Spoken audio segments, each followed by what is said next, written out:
Welcome into the final ever Irish NFL show. After last night's disgraceful picks, this is it. We're not doing this ever again. It's that bad that Mark Cockerell didn't even show up. Colm Cronin, Mark Cockerell is not here, and sorry, Brian O'Leary. It's been a long 24 hours of working on this league. Colm, how are you doing? You alright?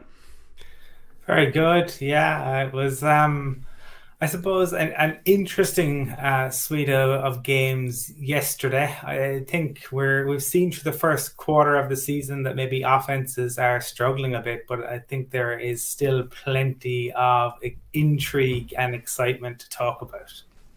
Brian, presented of course by Cassidy Travel, Ireland's #1 travel agents. They still have tickets for the London game next week between the Jags and the Broncos. You can hit them up, cassidytravel.ie, or check out the email in our bio on the podcast or on the YouTube channel. And another fun-filled Sunday of NFL action, Brian. It was. It probably wasn't as high scoring as we've seen in the past few weeks, in particular last weekend when we were travelling back from London, but plenty of storylines and some shocking results as well. I'm glad you called it out early, Michael, because I did take time this afternoon to look through our picks to see how we got on. It wasn't one of the better weeks for us, especially after a good week last week, but I'm sure we'll bounce back tonight and next weekend. Tonight, eh? Well, I am gonna put these on the screen in a second. I'm gonna put the picks up on the screen at some point here when I get a chance. I'm now realising they've got 3 screens in front of me and I can't transfer the image from computer to computer without doing something. Colm, let's jump into the first one. Obviously, folks, if you have any questions, if you're watching this live, fire them in on the YouTube comments and we'll get to it at the end. I am out of here before Newsline starts.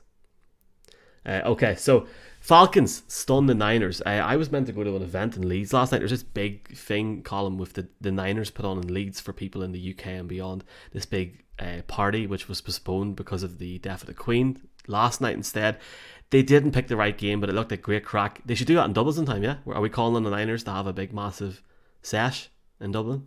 You up for it? And also, what a game. The Falcons look great. And Kyle Pitts finally got his flight back from London. It only took him a year and 2 weeks. Yeah, the Niners or any team that wants to hold a meet-up in Dublin, I think it'd be great. It certainly looked like the Niners fans enjoyed themselves pre-game. I think once the game got going, it may have been a very different story. And I think, there was a lot of talk on this show and elsewhere after Trey Lance played 1 game and 7 snaps that, we needed to have discussions around him.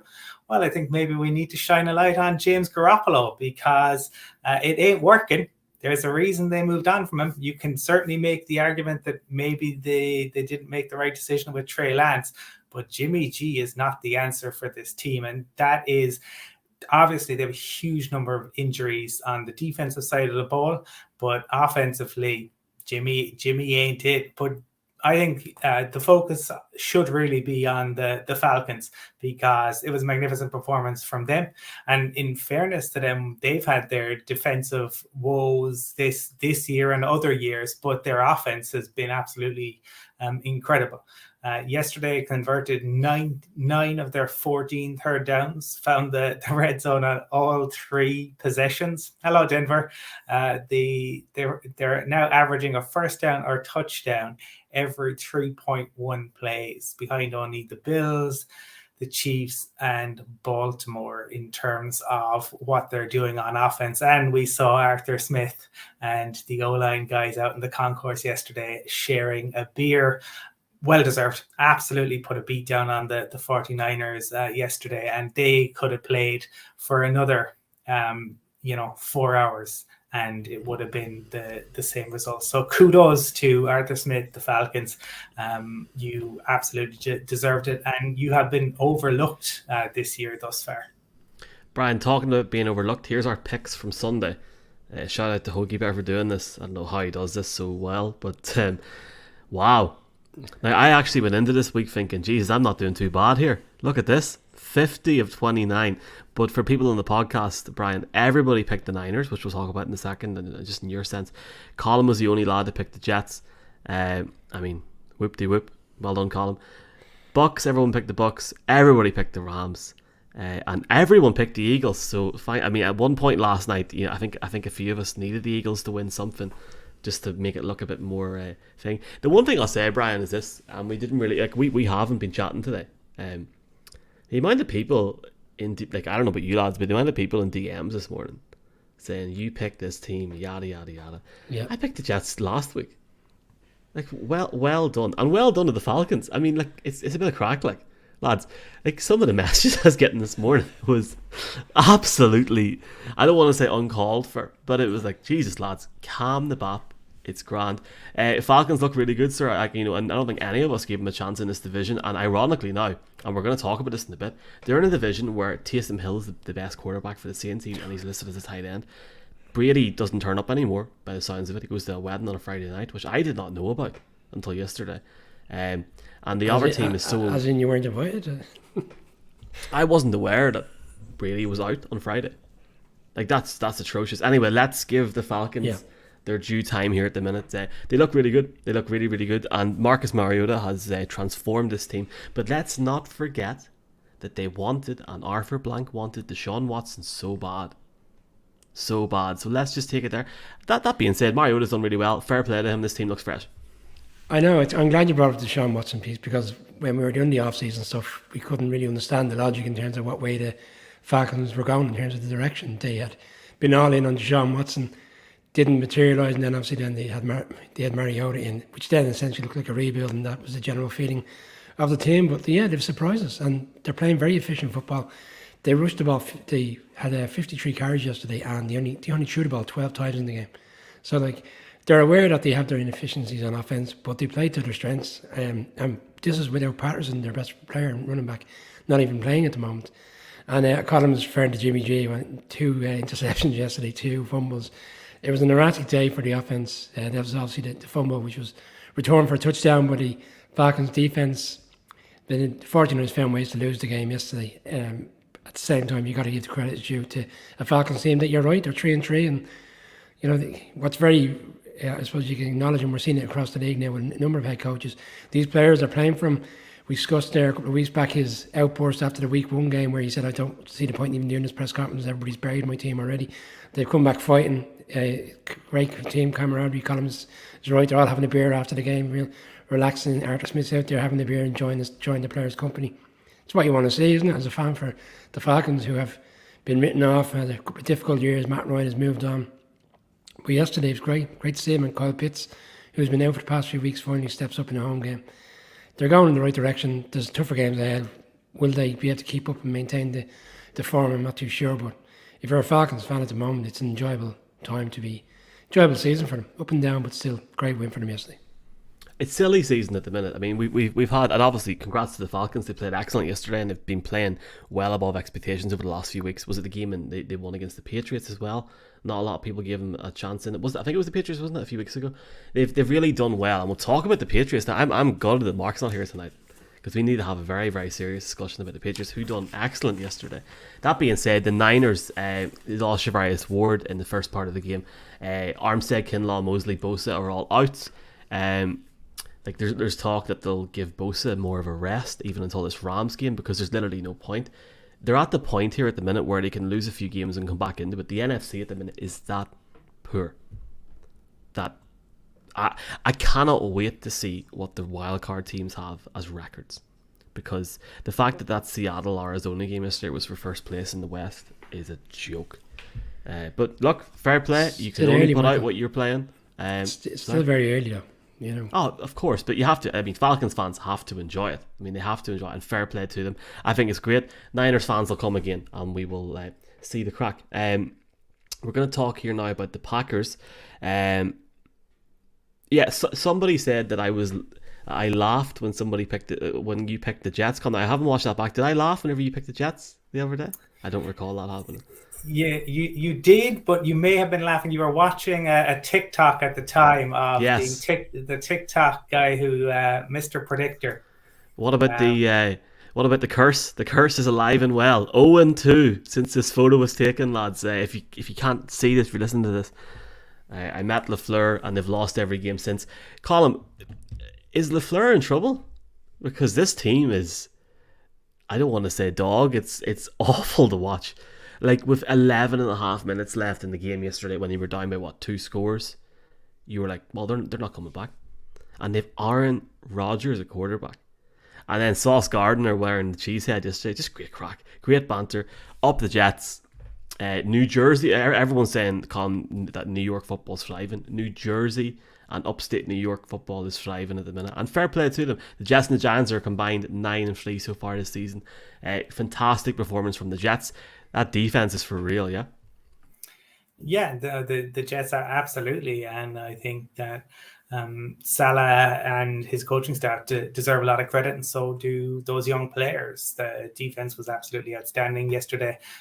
Williams and that defensive front caused Rodgers all sorts of trouble. They, and almost every drop back they were, if not hitting him, they were at least getting the pressure on.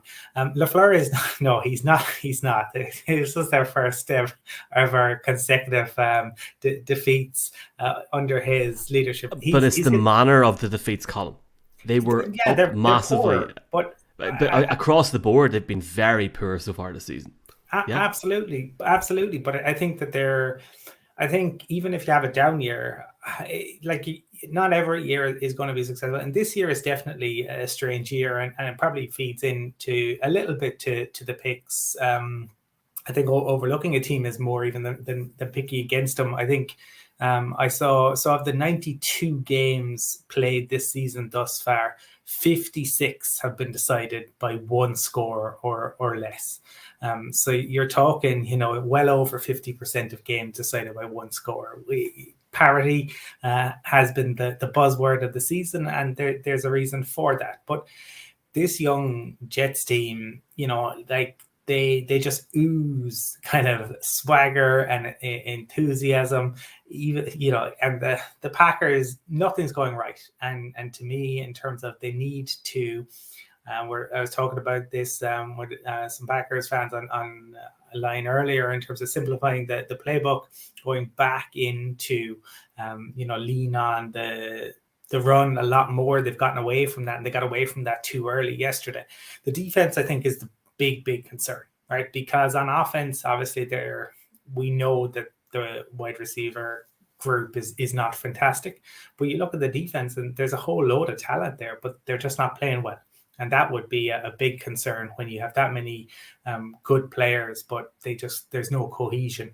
And I suppose to me, when I hear Rodgers come out again and talk about, negative vibes and not wanting to manifest negativity, I think he might still be on the ayahuasca trip. I think there were bigger problems than people talking negatively in the dressing room. I think executing plays is a bigger issue for the Packers right now. But kudos to the Jets to win on the road and yet to be, underdogs again going into Denver next week. I think they'll fancy their chances. And me and Brian will talk about this on the betting podcast at some point this week. I'd be very surprised after tonight if the Jets aren't favourites in the handicap going into Sunday in Denver. I'll be shocked if they aren't. Brian, the Packers look broken, don't they? Like, I mean, sporadically, their offense is a mess. They let 179 rushing yards on the Jets yesterday for a start. They have the Commanders next week, and then the Bills in 2 weeks. And people were saying, like the Eagles, and we'll talk about the Eagles later on, right? Saying, when will the Eagles lose if they get over this hump? Everyone was talking about this Packers game in like 4 weeks' time. I mean, the Packers aren't, like, if they play like that, they're not beating the Eagles. No chance. If they play like that this weekend, they mightn't beat the Commanders. You're right, you said broken. That's what Rodgers, that was the quote after the game. Rodgers said this offense is broken. And I like that Colin got involved today. It was a Packers fan league, tried to kind of let's go back to square one, but reevaluate what they're doing. But essentially, they're still trying to run the same offense that they were running with Devontae Adams there, and it's not working. There's very few explosive plays. The average only had 4 yards per play yesterday. He was four of 16 on third down. They couldn't move the ball. Literally, Quinn Williams. I mean, how many times did he get to Rodgers yesterday? Rodgers was sacked 4 times in the game.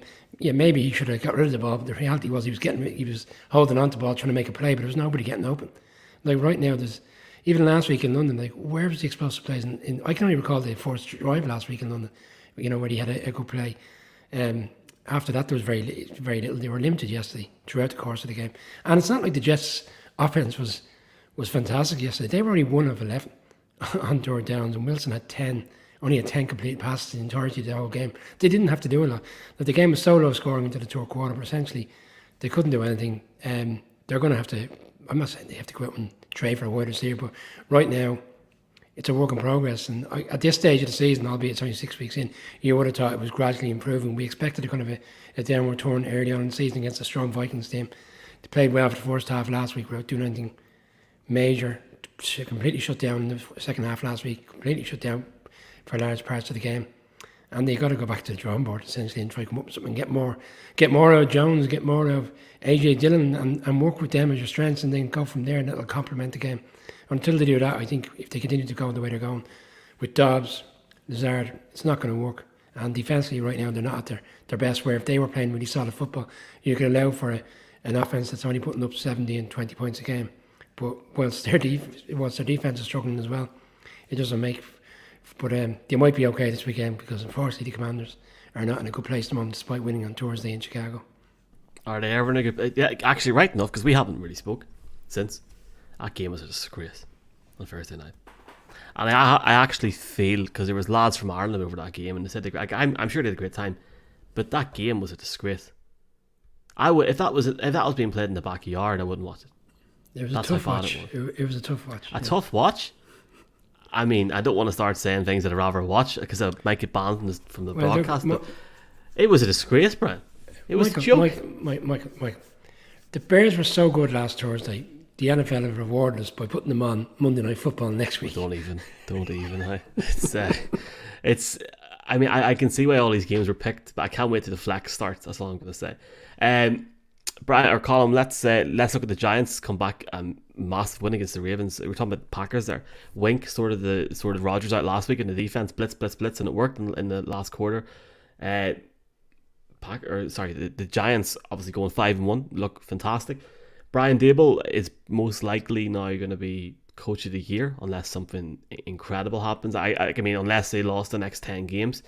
Even at that, to go 5-1 is fantastic, and their run of games over the next few weeks are very favourable. I actually can only see, I've only got the Giants losing one game as it stands, which is crazy. And it just shows you how unpredictable the NFC is at the minute, and how the AFC Championship this year is going to be the Super Bowl, and we don't need to go to Arizona. Yeah, I'm joking. I can go. We can go. Like, if you go back to the 80s and up until the Broncos actually finally beat the Packers, it was NFC all the way. The NFC absolutely obliterated, bullied, and dominated the AFC. So it's funny to see it change a little bit. Look, through the first 6 weeks, through the first third of the season, I think absolutely Brian Dable is the outstanding head coach. There are 2/3 of the season to go. And that's not to put a downer on the Giants. I think they have been fantastic, but there's a lot of football to be played, and we've got to get into December and January as yet. So let's see. I think it's going to be interesting, for the Giants in terms of the expectations. The expectations have been raised now, and can they continue to deliver on that? Because obviously he's got the team playing behind him. He's coalesced behind him. And in terms of the adjustments that they're making, they've been absolutely fantastic. Some stats I saw today, I think it was Dan Orlovsky tweeted saying the Giants after halftime have outscored Mike Vrabel, Matt LaFleur, and John Harbaugh 55-19. Which is quite incredible. So a second half team, which is what you want to see in many respects. And the fact that they already, after week 6, have as many, if not more wins than they had in 2017, 2018, 2019, and 2021 is a testament to, I suppose, how bad the Giants had been and the work Dable and Joe Shane have done to turn that franchise around. Really, really impressed so far. Thibodeau had said that the QB he was looking forward to sacking the most when he came into the NFL was Lamar Jackson, and he got to enjoy that yesterday. If you saw any of the post-match stuff in the dressing room, you can see this is a team that are very united and enjoying it. So it will be interesting to see that's the first third of the season, what the second third of the season brings. Brian, for the Ravens fans watching, Kenyon Drake through the first 5 weeks of the season had 65 yards average. 65 yards and 21 carries. Usually he had 119 rushing yards and 10 carries. J.K. Dobbins was pretty much a non-factor in the game, but as Colin said there, 2 factors. Kevin Thibodeau was fantastic towards the end of that with that strip. And just going back, obviously we had Shane on the podcast or on the broadcast over the summer. I don't think anybody thought that the Giants would be sitting 5-1. I certainly thought that they would struggle, and it shows you what you can do when you sort of change it up and bring guys like him and Dable in. So a very, very good performance yesterday, and it's interesting. It's interesting for the next few weeks. Yeah, you're right about Drake. He had a great game yesterday. I mean, the run defense yesterday was exploited time and time again, but the important factor was red zone, 1 out of 3 for the Ravens, getting in, in terms of getting a touchdown. They held them to field goals. Justin Tucker missed a field goal yesterday, which we're not used to seeing. Things just happened to go in their way, but I felt for the Giants, like 20-10 down with 12 minutes to go, and your expectations on the quarterback, and let's be fair, the quarterback that's had his struggles and a lot of criticism, a lot of scrutiny. 75-yard drive, touchdown to the rookie tight end. I mean, that was a key part of the game. And like the players were saying after the game, doesn't matter what the score is, we just focus on the next drive, and then we see where we're at after that.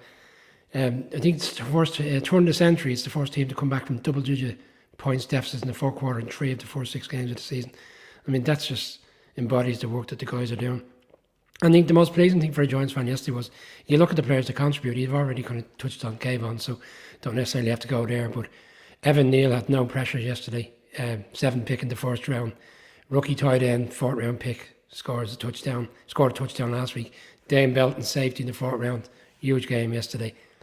And someone else has escaped me there that I can't think. Wandale Robinson, touchdown, 2nd round pick. I mean, nearly every rookie out there yesterday contributing in such a huge way. And like for all the kudos that David is getting, Joe Shane is obviously in the background doing his work, and there's been very little said of him lately. We were delighted to have him on. He already can acknowledge the background work to get these players in that are, and they said straight away because of the salary cap that they are going to have to contribute, and they're contributing immediately. It's beyond the expectations of any Giants fan, and you're right, like it is hard not to look too far ahead, especially with the games coming up. But I said it last week, the NFL has a way of biting you in the, if you get too carried away. And Jags next week, then it's Jags, Seahawks, Texans, Lions. There's games there that can be won, but at the same time, you just don't want to get too far ahead. There was one player actually was getting excited during the week, a younger player, that how well the team were doing. And Dable, which I thought was really good, he got the Ravens players who were with the Ravens last year to go and sit them down and talk to them, because when the Ravens were 8-2 last year and looked like they were on the way to the playoffs, they lost 7 of their last 8 games, or something along those lines. So he was quickly telling these guys, keep your feet in the ground, one game at a time, and we'll see where we're at. But great win for the Ravens. It's a tour game now in the fourth quarter of the season where they've self-destructed or given away big leads. The Dolphins game, the Bills game, and yesterday. I know, like, Lamar's a great talent, but something's not right there that they keep finding ways to lose these games. Harbour will be under pressure if that keeps happening. Great win. I agree. There we go. I agree. Yeah. I mean, the lad, I was literally sitting at that stadium last year, when Harbour went for it in fourth down, and the reaction was shocking. He got a contract in the off season. It's like Baltimore. I can't describe the way that their team is, or the club is run. It's run like a church in a positive way. It's so like I genuinely can never see Harbour going, unless they went like 0-17 2 or 3 years in a row. That's the stage where I'm at with Harbour. He's respected that much in Baltimore. It goes to that point. Yeah, congrats to the Giants. So we're going to talk very quickly here. Matt Ryan letting us down again yesterday. Did anyone pick the Colts? Yes. I'm not putting the graphic up. Yes. Okay, well done. This shocked me, Colin, because there was a lot of talk coming out at the start of the game that Trevor Lawrence was more fit, more active, and more open, especially in warm-ups, than he was in the last 2 weeks. And I thought to myself, well, this is going to be a walk in the park. The concerning thing for this Jags defense is that Ryan was able, and the Colts were able to put up 34 points yesterday, when Matt Ryan through 5 weeks has, apart from and I won't even go to that Chiefs game. The Chiefs game was a very, very good defensive performance, but the Colts have struggled big time this season. For them to put up 34 points is a very, very big achievement. Fair play to them, but also hell of an end to that game. Like, red zone last night, the last 10-15 minutes was insane. And as someone that gets paid to tweet about stuff, it's very hard to tweet about something when Matt Ryan fires a dime down to the end zone. You're going, Jesus, what? There's 17 seconds left here. Where do you even start? But obviously Matt Ryan will be happy, Colts are happy, and they move on. And they are they back in contention to win the South, do you think now? It's a big win for them. It is a big win, and they certainly surprised me. And I had said that I expected the Jags front seven to have a field day, and could not have been more wrong on that one, because Matt Ryan dropped back 58 times and wasn't sacked once, which definitely should be a concern to the Jaguars, because that had been a strength of theirs in the early part of the season, and was not at all evident yesterday. For the Colts, it's been a weird season. They have found ways to win, and at times yesterday, like the Jags lost the week before, Trevor Lawrence had played really poorly. Yesterday, you can't say he played really poorly. Like, that drive in the fourth quarter was really impressive, but ultimately Matt Ryan is the one, who comes up big. I think it's also a testament to how much the game has changed, and why you can't really compare stats, that Matt Ryan has passed Dan Marino. Matt Ryan has had a very solid career. He's been a good QB, but Matt Ryan is not Dan Marino, and nowhere near Dan Marino. So I think that one is, maybe... Is he a Hall of Famer with his stats? No. Okay then. He's above Eli Manning in his stats. Now, I know this because I done a game thing last week about this. Matt Ryan is above Eli Manning, and Eli Manning is a 2-time Super Bowl champion. However, Matt Ryan is significantly above Eli Manning in passing yards. I mean, like, we're not starting this, but surely Matt Ryan would be contended for a Hall of Fame spot going on that mantra. You and Brian can have a proper debate about that, maybe on the betting podcast at some point. Carson Wentz has got a here. No, you said it, Michael. You said very important words in there. 2-time Super Bowl champion, and helmet catch, and the Manningham catch. The Manningham catch. I think they should both be in the Hall of Fame, to be fair. Like, that's my opinion. No, Matt shouldn't. To me, he shouldn't. Then it really becomes the Hall of the very good. Look. The Colts found a way. They found a way against the Broncos. They found a way against the Jags, and now they'll play the Titans certainly in with a shout. And when you look at this season and the way in which the season has gone, of course they're definitely in with a shout, because they were missing guys yesterday. I thought Frank Reich did a decent job yesterday. I still I would say there'll definitely be, maybe changes in Indianapolis. Perhaps not, like, depending on how the rest of the season plays out. But I do think at least some of the assistants and perhaps a coordinator or two will be changed in Indianapolis at the end of the season. But I think that the Colts, given how they have played at times, and given the way the schedule has played out, what are they, 3-2-1? Is that where they're at? I think they'll be reasonably happy. For the Jags, after a kind of a positive few weeks, it's about trying to pick up the pieces for them. I was actually going to praise Matt Ryan after last night's performance. Should I? Bear in mind the conversation we're having. 389, 3 touchdowns. But I think you're right around the Jags. That's unreal.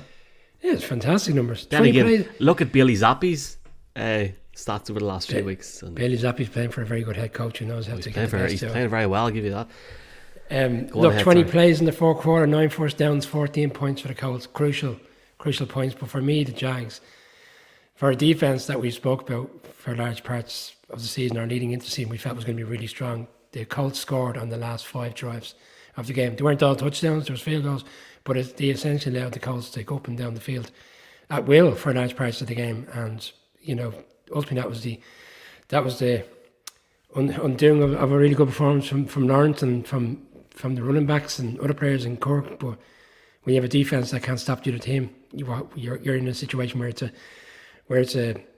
you're hoping to be on the right end of maybe a field goal game. And looked at like it was going to come down to field goal, but then obviously they went for all and they got it. I think Frank Reich's celebration at the end was evident of a coach who knows he's under pressure. He was immediately wanting to enjoy the celebrations with the quarterback himself, Matt Ryan. The two of them were embracing each other and no one else was around. It was like as if I was the one who got you here because I needed to get rid of Carson Wentz and I really need you to make sure I'm still here next year. So it's a big win, especially bearing in mind they got blown out by the Jags in week 2. You didn't want to fall 2 games behind on the Jags within the division if it comes down to tie breaks and stuff. So big win to be re-energised going into Tennessee, who are coming off a bye week. Yeah, and they've already played each other this season. It's a strange division. A lot of these games are wrapped up and done in terms of facing each other twice very early on in the season. Big game from this weekend. But bearing in mind where the Colts were a few weeks ago, they went into Denver and they won, and they somehow managed to get a win last night. They've turned things around. Yes, sir. Let's look at Buffalo against Kansas City, dubbed as the game of the week. Obviously, one of the games of the season. And Colin, I can't wait to watch this game again in January because it would be a disservice to not have these two teams face each other in the divisional round or the championship round. Time will tell, obviously, to see what happens there. Please God, we do get to see it. Allen comes out on top of Mahomes. A couple of interesting calls for both on both teams throughout the game with the refs, Colin. The thing for me is this. They went out and got Von Miller and they've completed that team. That defensive performance yesterday on Mahomes was unbelievable.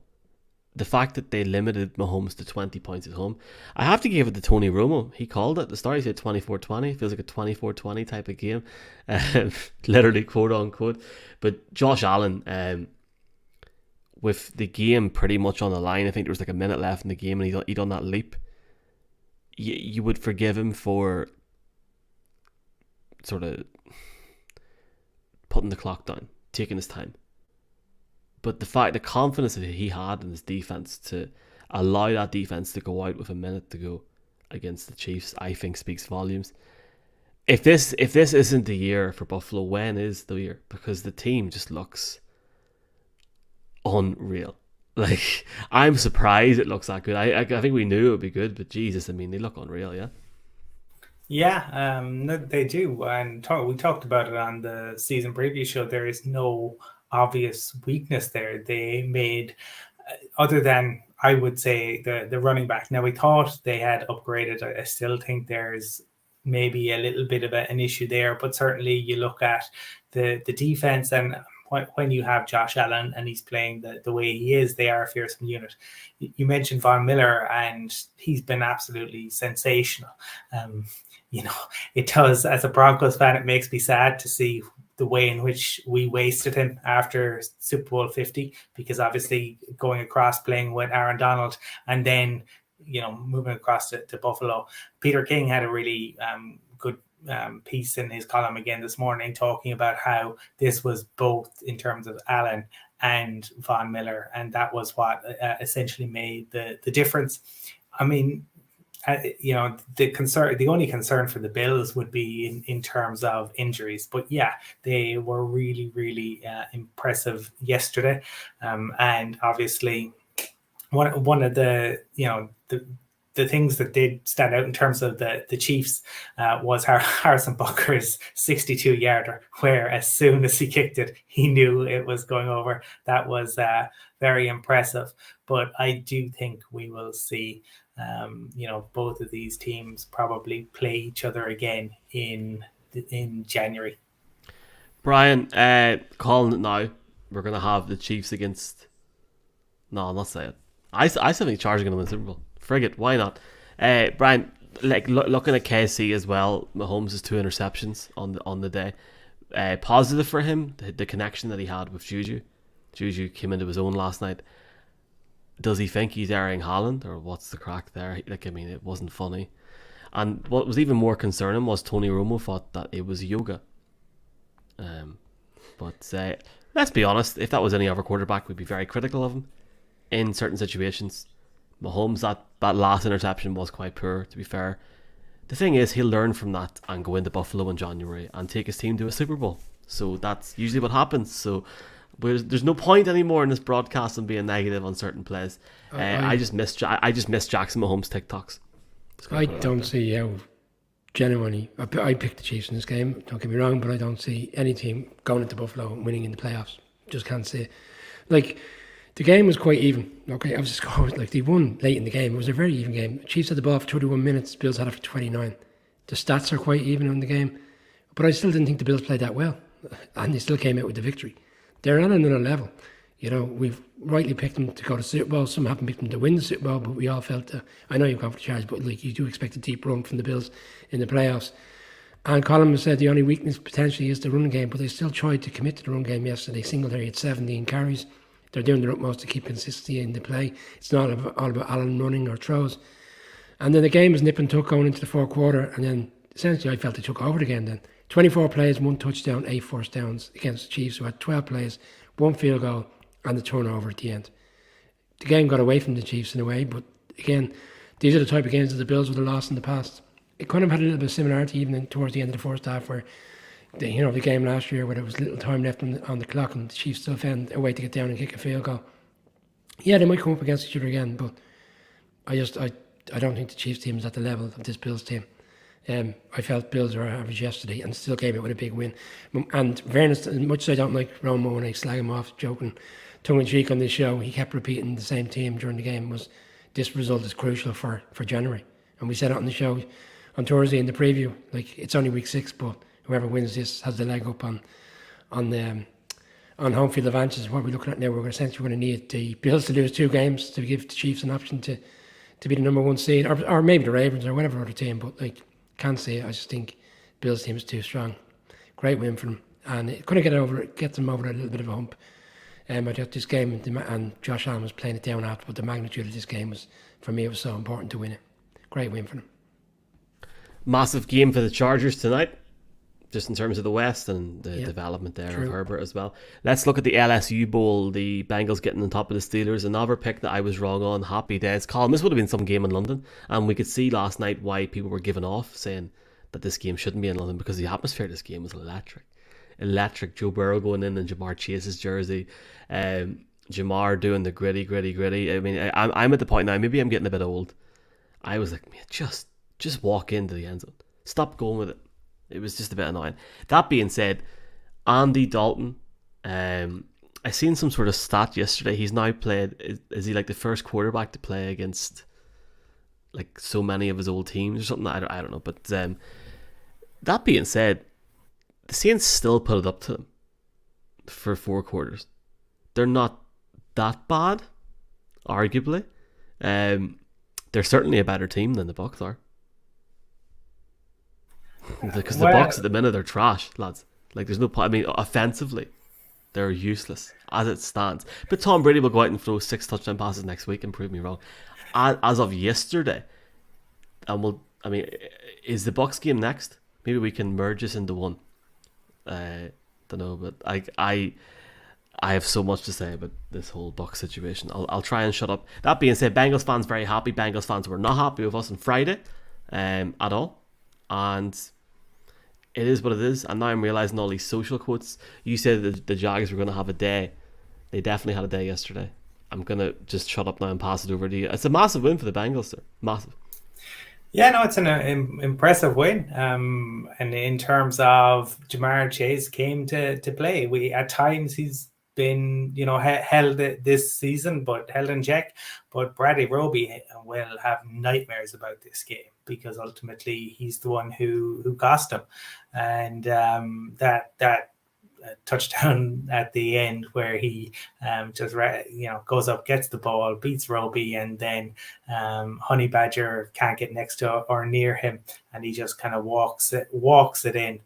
But yeah, look, I think impressive. Like they went out to do a job.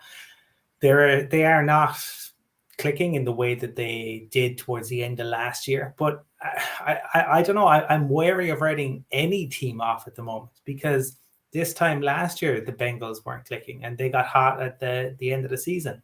The season the Bucks won the Super Bowl, they were a mess up until their bye, which I think was week 11 that year. Yeah. And then they got hot. So there's an awful lot of football to be played. Teams are still figuring things out. There's going to be injuries. But for the Bengals, they went in and, yeah, they absolutely did what they needed to do in terms of getting the win. For the Saints, they obviously have a significant number of injuries. Apparently, Andy Dalton picked up an injury yesterday. So does that mean Jameis is back in? But as long as they don't have a settled QB there, I think it'll be a long season in New Orleans. They'll win some games because that defense is generally solid, but when they come up against a player like Chase who can be that explosive, that was the difference yesterday. Yeah, I think the crucial part for the Bengals right now was they're not playing well. Got to keep on getting these results and put themselves in a position to potentially win the division because the division is wide open. Like, let's be fair, like the Ravens are not, they're struggling and losing games. And I wasn't blown away with the Bengals yesterday. Like, bear in mind the Saints were missing quite a lot of players yesterday. I think the downfall for the Saints was they went 1-5 in the red zone, and the efficiency of the Bengals, they went 3 for 3 in the red zone. They had 3 plays of over 60 yards or more, 3 explosive plays. One of them resulted in a touchdown, and Chase and Burrow seemed to be getting the connection back, but I still feel that for a long time that game looked like the Saints had it and it got away from them. 30-26 offensive line for the Bengals seems to be struggling. Is that going to get corrected throughout the course of the season? I'm not sure, but it's a great win for them. Some players obviously had other agendas in terms of going back into their old stomping ground from the area, and we spoke about on Friday all the different storylines, but for the Bengals, just keep getting these wins. I think they have a reasonably good game next weekend, which is very winnable. Can't recall who it is. So as long as they keep on getting these wins, putting themselves in a position where in a division that's very tight, bearing in mind you've got 2 teams, Browns and Steelers, who I think they 2-4, 2-4, and then you've got the Ravens at 3-3. The Bengals will still be very confident of winning this division, but they need to get that offensive line fixed because other teams who are better up front are going to have a field day against Burrow. Let's talk about the Bucks and the Steelers. The Steelers, frankly, upsetting the Bucks in Tampa. I mentioned a couple of times in this broadcast so far tonight about Brady and stuff. Finished 25 for 40 and was given off to his offensive line at one point in the first half as if it was their fault. And I watched the game back today a couple of times. I watched the second and the fourth quarter. I mean, that was on him yesterday. Like, the line was not fantastic, but he still had space multiple times to make throws. We have to give it to Mike Tomlin to come out with that defense and perform very well. Your guy Kenny, off injured, but still getting some good reps in the league. You talked there now about the Bucks having issues the year that they won the Super Bowl. They didn't have issues like this. I think that would be the thing for me to say. They didn't look this alarming. I would be concerned. I am more than concerned about Tom Brady. And we're sitting 3 weeks out from Munich after this week, and I'm thinking to myself, what day is he flying in? Because I watched. Did you see his post game presser yesterday, or his comments to the media? He is completely checked out, and it's actually quite sad to see. He should have walked away last year. He should have walked away 2 years ago, but clearly there's obviously a lot of stuff going on there, and I think you can now see it transforming onto the field. But fair play to the Steelers. Yeah, the Mike Tomlin got a response, and this was a game none of us had given the Steelers a prayer. And I even talked about it on the Thursday show that I'm somebody who generally says that all games will be competitive, and I didn't think this one would be. And that's where I'm not prepared to totally dismiss the Bucs as yet. I did ask the question on Twitter last night: have we ever seen Brady as angry as consistently? Like breaking tablets, berating his offensive line, the barb comments in the press, kicking out at opponents, which he was fine for one, but they missed obviously that he did it a second time. Look, I still think, given that it's the division that they're in and the conference that they're in, they'll probably be there or thereabouts. But no, look, they are not the force that they were, but I said to Brian earlier in a message, I said, I wouldn't be surprised if Gronk decided to give up on these announcing duties and make one more run for it. He literally said yesterday he's not going to do it. He was like, I'm not doing it. Yeah, great. Well, we've heard all this before. So right. I'll tell you what we'll do. €20/pound equivalent Just Eat voucher or Uber Eats voucher. If anyone here with Brian or Colin want to take it, Gronk will not be back come the end of November. Who wants to take it? Oh no, he won't be back in November. No. Right. Okay. If December. If Gronk was to come back, he played 2 games in January before the playoffs. That if it was to happen, I'm not saying it will, but I would not be at all surprised. If think about it, if you are Tampa Bay, all right, and you are looking at this is it for Brady, right? Brady is walking away. I talked last year. Last year was the first time I'd ever seen decline. We know this is his last year. Surely you go all in to do everything you can to prolong it as long as you can, because you know he's walking away at the end of this year. Brian, did somebody say Just Eat? What do you reckon? No, not for me. I don't get me wrong. I completely see Colin's narrative on this, on why it even makes sense. Bring him back towards the back end of the season, gets a few games, gets used to playing the game again, back into the playoffs. They make a run at it. I just think he's moved on, and Brady should have moved on. And I know it's all about Brady, but the team is not playing well as a whole. They had so many penalties yesterday on offense and defense in particular. That's not on Brady. There's inconsistencies across both sides of the ball, and they're only 1-4 in the red zone. They're only averaging 4 yards per play. For me, he's missing a good tight end. Okay, so it's Gronk, whoever it is, he's missing a standout tight end. Bright went off injured, but he's not at the caliber of a Gronk. They brought in Rudolph, that really hasn't materialised.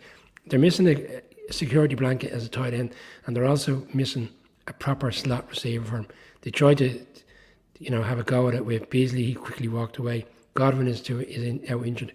So he wants to be putting the ball down the middle of the field. He hasn't got the players there to do it for him. Evans is his main target, and he's out on the perimeter. It's not Brady's forte. You look back at the days of the Patriots, Edelman, other players down the middle of the field, Amendola.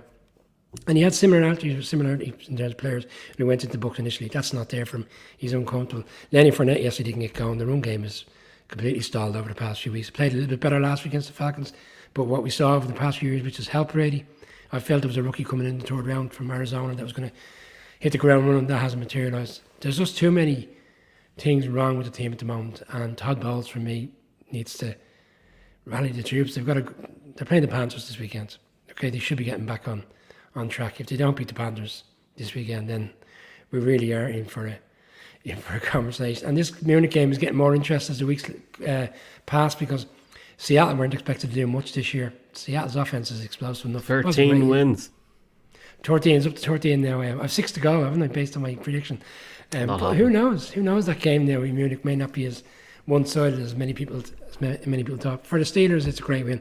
I don't know if anybody's seen the footage of the team going into the locker room after the game, all celebrating, high-fiving each other and hugging each other in the corridors. And there was a lot of hugs for the offensive coordinator, Canada.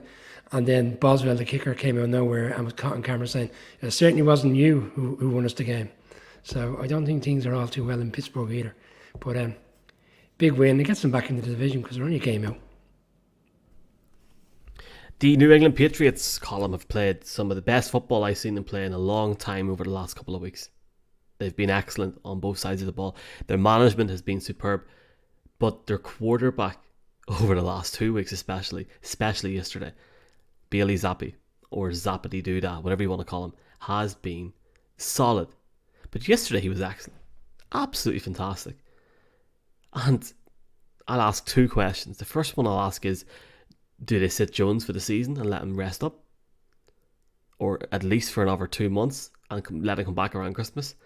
Or is there any situation here in which there is a quarterback battle unheard of in New England? Because he's playing better. It's more enjoyable to watch. He's more fluid. He can run more. It's enjoyable to watch. I said it again. I'm being positive about the Patriots. People give me guff about this. I'm enjoying watching the Patriots play for the first time in ever, because I don't like Tom Brady. Hypothetically aside though, Bailey Zappi looks great, and long may it continue. I think this is a different situation to Cooper Rush in Dallas. I think genuinely, based on what the Patriots have at that position, there should be a discussion about it. What are your thoughts about it?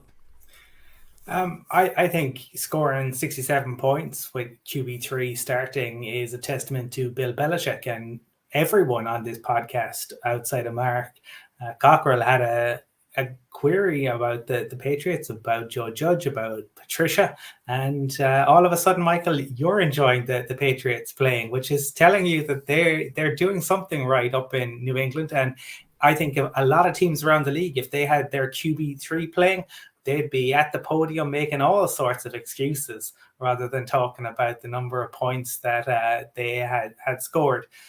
Look, I think we have to see how it goes. It's a different situation to Cooper Rush because of what happened last night, but there were certainly plenty of people who on this podcast last week said Cooper Rush should start last night. So I think we're going to see. He might well be. You can make the point that he's a better QB. That you can absolutely stand over that. You can believe that. There's no problem with that. I think you have to let Mac Jones back in. I think the fact that he led the team to the playoffs in his rookie season, you give Mac Jones another shot, and you now potentially know what you have in Zappi.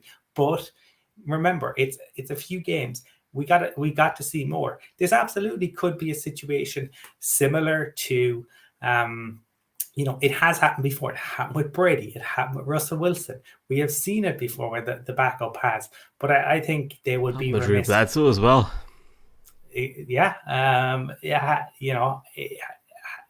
To me, you need to see when Mac Jones comes back where he is at. But could it happen? Of course, it will be very interesting to see. But if Zappi is the real deal, then what does that mean for the rest of the AFC? Well, I think that's a very interesting conversation to have. And Brian, I'll come to you here now, mate. I'm not scared of saying Zappi's been enjoyable to watch. He has been. And I'm not going to sit here and listen to that comment about Cooper Rush. The reason that Cooper Rush should have played last night was because Dak Prescott is not 100% yet. And they wouldn't have won the game last night against Philly, because Philly are incredible. And we'll talk about them in a bit. We're nearly an hour into this. We haven't talked about the Eagles. Jesus, lads. Brian, I think we got like a Matt Saracen vibe going on here in New England. People want to talk about Zappi being a decent replacement for Mac Jones. If I'm Mac Jones, I'm sweating the bucket, lads. Like, this is a situation here. I'm sorry it is. And Belichick's not going to take any prisoners. Belichick is great. He really is. He's fantastic. His press conferences are so amusing. Like, he was asked a question about the game and the analysis and the stats and all these things about, why you should go for it on 4th down in inches. They had that one at the goal line and he just stared at your man and said, no, we'll accumulate points, thanks very much. And he kicks the field goal. Where other head coaches, your Brandon Staley's and all these guys who were much cleverer than Bill Belichick, find ways to go for 4th downs and not get the points. But defensively, they're playing really well. They had 4 sacks yesterday. Let's not forget. And their own game is coming. Stevenson had a big game. But the Zappy conversation is just going to keep going. And it'll keep going on again because in all likelihood they'll beat the Bears next week. When is, as a matter of interest, I should know this, but when is Mac Jones due to be available 100%? I would ask Mark, but I haven't seen him in a month. Yeah, so this is the thing. Well, I'm kind of Tom Brady and Zappy have got the same record, Brian, at the minute, but they're both 3-3. Well, see, the thing is, I think the 2 weeks' time is key, right? They play the Bears, with all due respect to Bears and the fans out there. They're at home. They should have beat the Bears next Monday. And then the following week, they're playing against the Jets. And that's a big game then, because both of them essentially might have the same record, depending on how the Jets play next weekend. If they, I can't recall who the Jets play next weekend. I think it's a difficult game. So they could potentially be going up against each other. If the Pats were to win that game, I think they would consider staying with the current situation, because the consistency of him playing quarterback is too good in terms of the points they're putting up. It's a country, it's a difficult one. It's a nice problem to have. And I also want to call it, we spoke about the Giants and all these players from the draft all contributing yesterday. Like a lot of the Patriots players from the draft contributed yesterday. Wide receivers scoring touchdowns. Cole Strange having a big game. Remember everybody was slagging Belichick. He lost his mind. He didn't know how to draft players anymore. Well, yesterday we saw a number of them contributing. So the future might be as bad for the Patriots as foreseen. And maybe they will be in the hunt for a wild card come December. Because Mark did find a way to get 9 wins. If they get into a bit of a run with Belichick there, they'll be a very difficult team to face come December. Oh yeah, and if they're one and done in the wild card. They're not of the standard of the Premier teams in the AFC. Depends who they play. Depends on the situation. Like, for example, we were here last year. And they went to Buffalo and they wasted 4 hours of their life. We should have been in bed. No, hold fire now. I'll give you an example. Right, Buffalo Bills last year were, like, we saw what they did in the divisional game against the Chiefs. The 13-second meltdown cost them a championship game.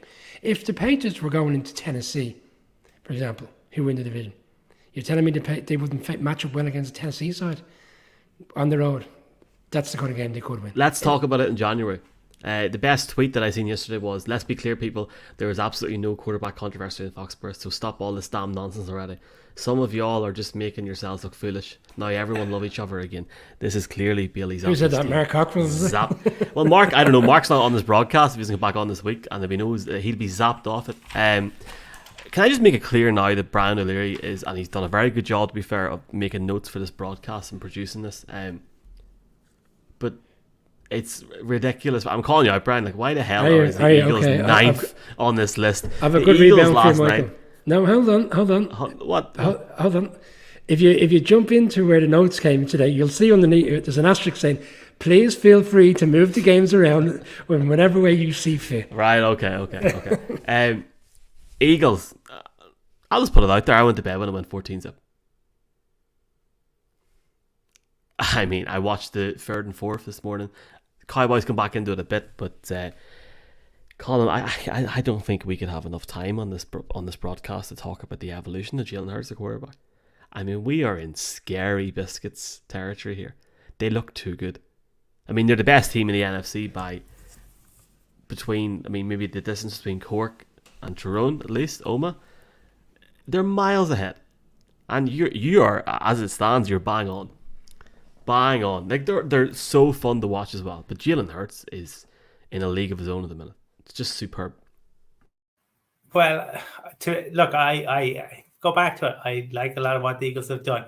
I think if you're looking at it from the outside, I think there are 2 ways of looking at it, right? The Eagles are 6-0, but they haven't played a full game. So you can look at that as probably 2 ways. You can say, wow, what happens if they put a full game together? But equally, and as I'm sure opposition teams will do, will say, well, there'll be a time where we'll catch it. And, there's a lot of around that divisional game last night, right? They had been all sorts of comments from the Cowboys about that the Eagles hadn't played a proper team and they hadn't played a proper defense. And that it's going to get shown up last night. Well, they didn't, and so they passed another hurdle. There's still an awfully long way to go. The Cowboys have, the Cooper Rush era is done. The sooner that gets back in there, I think the worry for the Cowboys is they should be looking for somebody explosive, because they don't have explosive plays. Brian talked earlier about the Packers and their lack of explosive plays. I think that's a consideration for the Cowboys.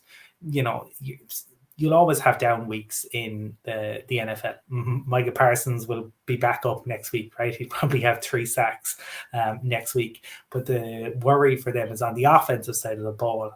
They need somebody who is explosive. And that's probably the biggest thing hindering them, I think, on the offensive side of things at the moment.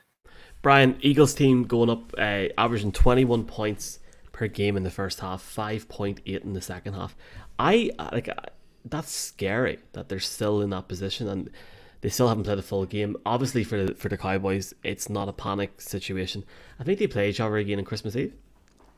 Yeah, late in the season. There's a lot of NFC East games. You'll have to persuade the wife to let you put the TV on that night. That's going to be some game. Christmas Eve? Oh, gee, don't talk to me about Christmas Eve. That's a difficult night for most parents. I'd be more encouraged for the Cowboys. The Eagles are where they are right now, but the Cowboys... There was a few things that went wrong for the Cowboys yesterday. I thought the coaching at times was poor. They were 14-0 down. There was a clear fourth down in which it was called for as a 4th and 1. They should have challenged that. Instead, they tried to rush the line. Didn't get it. Resulted in an Eagles field goal. Then they got intercepted immediately on the next drive. That resulted in a field goal. So they found ways in the first half to put the game to bed, essentially. I said on the previous show I didn't think Hurts would have the most amazing of games. He didn't.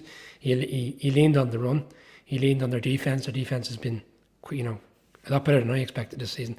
But I was encouraged by the second half in terms of how the Cowboys came back. I mean, they got the game back to 2017 at one stage, only to allow a big drive. But I think that when the wheels were coming off slightly for the Eagles, they rebounded in the fourth quarter. And I think they consumed the ball for 9 minutes of the fourth quarter, and they had a big long drive. Took 11 minutes off the clock, I think, of that quarter, and then obviously resulting in a touchdown, but essentially put the game away.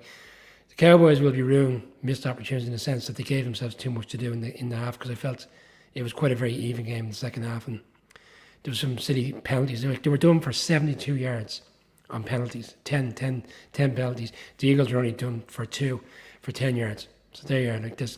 You have to bear that in mind. I don't know if you saw the one with Micah Parsons where they put them in a long turn down, and he had a fantastic play on the outside in the perimeter, and then of course he goes and then sights the player into his face, and of course immediately he's called for a penalty. You can't be doing things like that. That's down to coaching. You got to make sure your players are disciplined, and there was too many things and too many items spoke about going into the game. Colin touched on it last week, but Lawrence being very outspoken, which he tends to be in the press conference leading up to the game. I felt the Eagles were saying nothing, the Cowboys were saying everything. And in the end, the Eagles won the game. A bit surprised by Sirianni at the end in terms of how, but if any other coaches were doing that, to be, everybody be self-imploding on this show, but unfortunately he's allowed to do it because he's 6-0. Jesus, you were doing so well there. You were actually really doing well there, and you had to ruin it. Come on, man. Come on. They're playing well. I actually think the broadcast... you said they're a million miles ahead. They're not a million miles ahead. They're one game ahead. They're one game ahead. They're one game ahead. On paper they're one way ahead. But the game isn't played on paper. They're the most complete team in the NFC by a country mile, is what I'm trying to say. And look, time will tell. Maybe we'll all be up on our faces laughing. I think it's exciting to see the NFC East teams come. The Cowboys, for example, what they could be like in a month's time, who knows? So it's going to be exciting. What more do we have to talk about here, lads? We're here for an hour. We've 3 games. We could probably maybe take one each. I would say, to me, right, what stood out today was an amazing, truly amazing stat from @4verts. If you don't follow him on Twitter, you definitely should. But PJ Walker, if you haven't seen the pass chart, it is quite something. PJ Walker's furthest downfield pass yesterday was 1 yard. 1 yard. Every other pass was behind the line of scrimmage. 1 yard. It is quite so. I've never seen anything like it, and also the fact that DJ Moore couldn't remember the name of the fourth QB, who may well be the starter next week.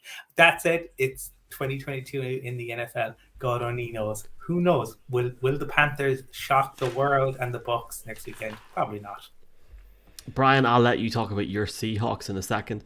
The Dolphins for me, lads. Mike McDaniel. Oh, the Mike McDaniel effect. It's all about Mike McDaniel. What is going on? Teddy Bridgewater looked like a man possessed when he went on yesterday. He's like, oh, I don't want to go on. Who will be playing quarterback next week? It's like the generation game, musical chairs. Who knows what's going to happen? I feel for the Dolphins fans. But at the same time, no, I don't. They should never have let Tua enter that field again. Which seems like a long time ago now. And it's almost like they're cursed.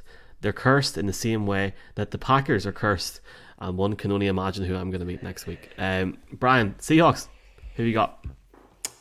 Well, it's Arizona who really are on the hook here. I mean, Cliff Kingsbury continuously. Oh God, we're doing picks again. Cliff Kingsbury yesterday decided in his wisdom that he won't take field goals for some reason. He continuously went for that on fourth down. The game finished 19-9. You know, it was a field goal game. You know, if he takes 3 of the opportunities, I think he had 4 fourth down opportunities yesterday in the game, and they went for fourth down. They went for every time. If he takes 3 field goals there, 9 points, 19-18, who knows how the game plays out. Potentially they win the game. But for some reason, the game where it was low scoring and Pete Carroll is happy to chip away at the score, like Belichick does, he'll just take the points and accumulate points and see where we're at come the fourth quarter. He was adamant he wasn't going to do that. And to me, inevitably, he'll probably end up losing his job at the end of the season because that's just poor coaching. Like, whatever the first time round, take the points.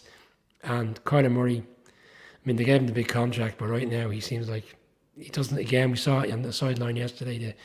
The body, the mannerisms, the way he goes on. You know, it's back to the whole conversation. Is he a team player? Is he a Call of Duty's out on Wednesday, Brian, and he's in Thursday Night Football. And I tell you what, have you ever played Call of Duty? Because you get involved and you get really into it. Genuinely, and I'm telling you, once you play one game, you're in.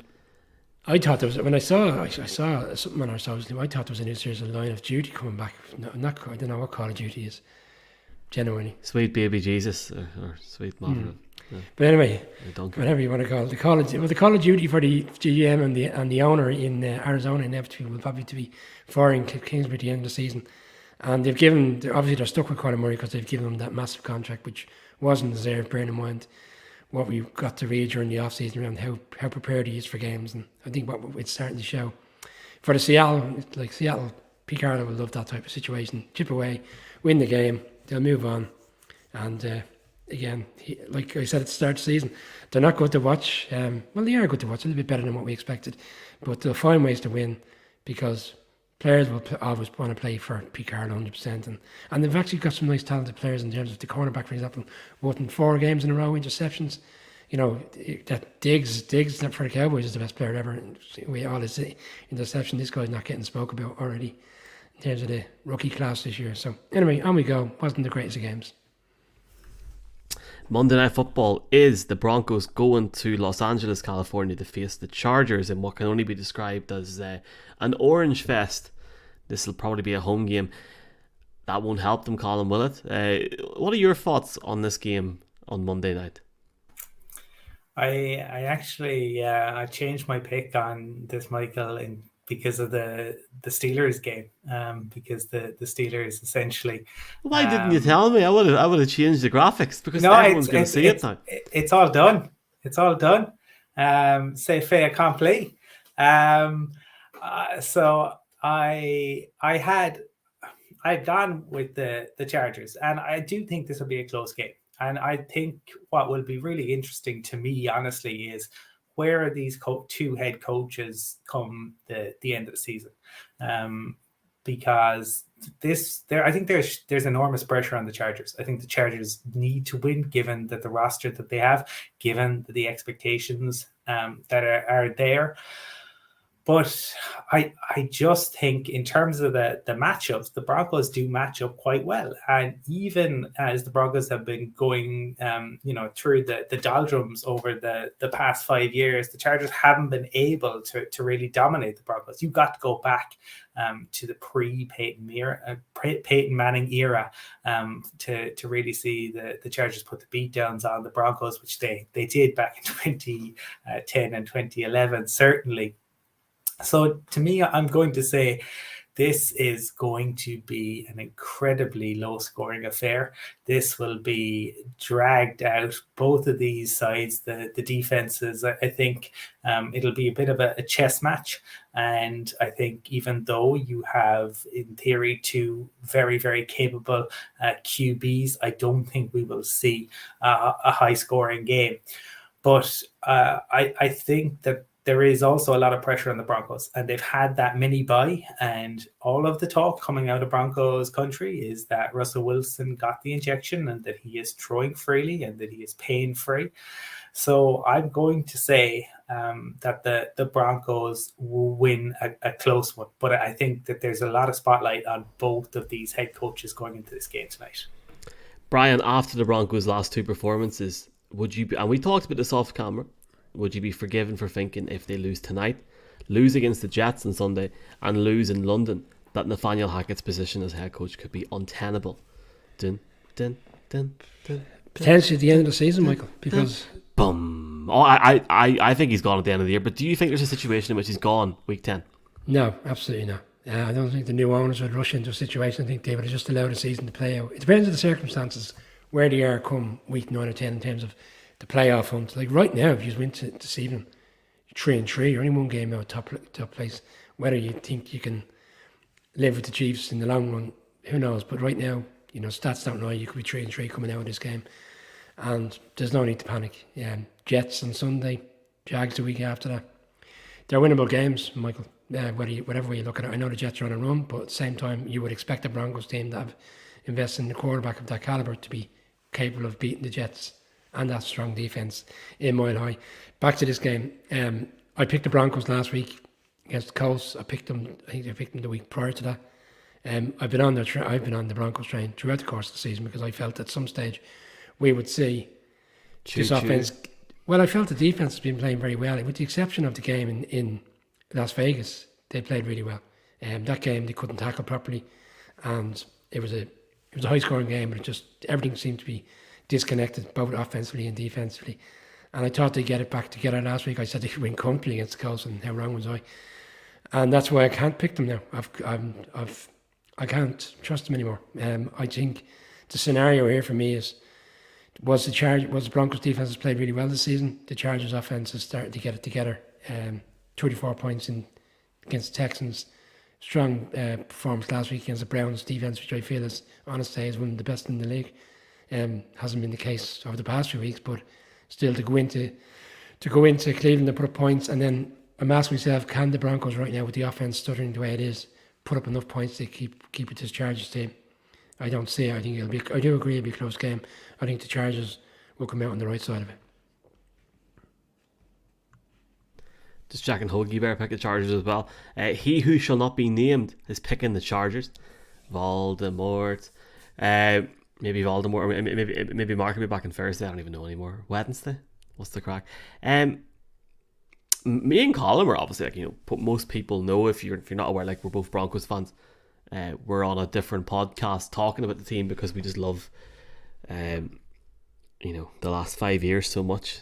Trevor Simeon, Paxton Lynch, the list goes on. Melvin Gordon can't hold the ball without dropping it. Cortland Sutton, Tim Patrick out for the year, Javonte Williams out for the year, and I don't know, do you want to buy a Subway sandwich? It's my signature sandwich. I am concerned, just generally, obviously as a fan, but just generally, I do feel that there is a performance coming from this Broncos team at some point, whether it's in the next 3 weeks or 5 weeks or whatever, post London. There is a performance coming, and they are going to be blown out if they continue to play the way that they're playing. Any team other than that Niners or Colts team. Niners were very poor in Denver. That Colts game was atrocious. Imagine that was the Bills with their offense. Imagine that was the Chiefs with their offense in Denver a few weeks ago or last week. They would have been decimated. And we can sit here now and we can talk about the Broncos defense. We can talk about the fact that Bradley Chubb has 5.5 sacks already into the season. Josie Jewell had a decent start to the season, leads the Broncos in tackles. That's fine. They are going up against a different beast in this Chargers offense with Justin Herbert, who needs to win this game. Does anybody really think that the Chargers are not looking at this game going, they're going to win this game tonight? They are expecting to win this game tonight. I am very concerned about this game on a personal note, but I think like Brian and Mark C and Hoagie Bear are bang on here. The Chargers are winning this game. And what will happen is they'll go out and they'll rush for a touchdown in the first 5 or 6 minutes. And Herbert will turn it on. I just hope it's kept respectable. And I will cry tomorrow. And Brian and Mark Hogan are going to recap the game tomorrow. And I can't wait to listen to that podcast, which will be available tomorrow evening. But I think the Chargers will win comfortably, unfortunately, on my part. It'll be a nice impartial view of the game on tomorrow evening's podcast. Which is you literally couldn't have had a more impartial view there now. Like what? Like come on, man. I just said I picked the Broncos the past 3 or 4 weeks. What more do you want me to do? I don't know. It's just like I'm talking. I'm saying about me, like being impartial. Like I can't be any more impartial, you know, in that sense. Sorry, I just wanted to make one more point. Like Russell Wilson, the Friday after the Colts game was, heavily, what's the right word, scrutinised on social media throughout the course of his performance on the Thursday night, and obviously his press conference at the end, which was a bit, strange, bearing in mind the Let's Ride thing, and we had a bit of a crack about it in London. But then Rodgers has since lost 2 games. Tom Brady has the situation at the weekend, so Russell will probably be glad of the 10-day break and glad of the fact that other quarterbacks in the league who are supposed to be top upper echelon quarterbacks at his level, so shall we say, are having a difficult time. And I do like a Subway sandwich, but it is cringe TV. But I'm sure his bank account is on the right side of whatever he's been paid. Anyway, we're getting off to it. I'm just saying he's living in Dublin Ford. He's glad he's been taken out of cooker, shall we say, and maybe that will benefit him tonight and he'll come out and have a good game, and the Broncos will get the performance they expect when they brought him in. We all need our pick to be right tonight, so someone's going to be let down. That's us now, so it is. We're back on Wednesday at 9:30, different time this week, and then we're back on Thursday at 9:30. Yeah, 30. All right. Here, obviously, thanks a million for everyone watching tonight. Big thanks to everyone in the comments.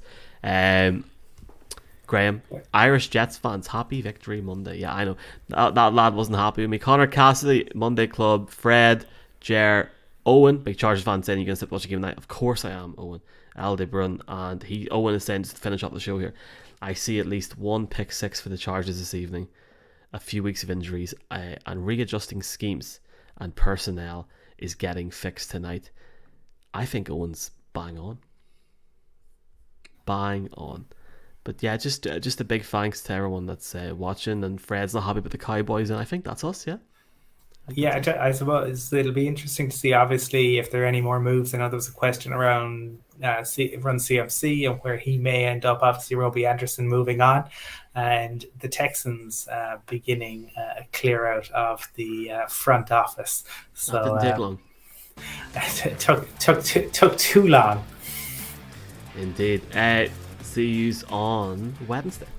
Bye. Keep her lit. Enjoy Monday Night Football. I'll try my best.